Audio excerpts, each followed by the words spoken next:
Vil I ikke sidde her? Eller, der er et enkelt plads. Mange tak. Så tak.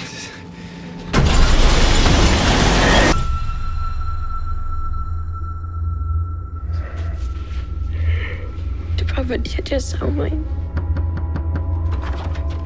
Ja. Markus Hansen. Mit navn er Otto Hoffmann, og det er Lennart. Jeg var med samme tog som din kone og datter. Hvad ved I? Jeg synes, du har krav på at vide, at det ikke var en ulykke.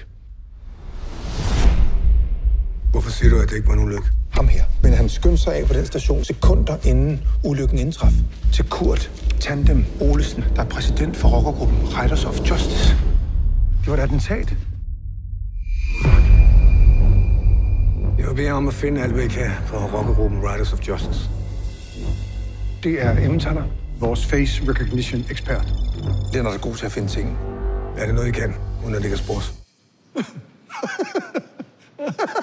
I har fattet det nemmeste for dig i Det er verden. det nemmeste for mig i verden. Og alle er med på, at vi nu er på vej ud og møde en psykopatisk rocker. Nu snakker vi med ham.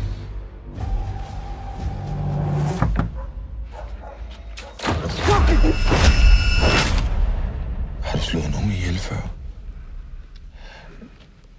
Det så i hvert fald ud som om, at... Vi har da ikke talt om at slå folk ihjel, Lennart. Det er rocker. Det er jo ikke, fordi vi skal bombe en vuggestue. Vi er med. Starter med at placere buffer i fjeder.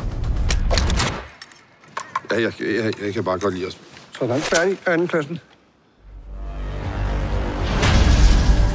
Det er ikke let at slå alle mennesker ihjel. Specielt ikke første gang.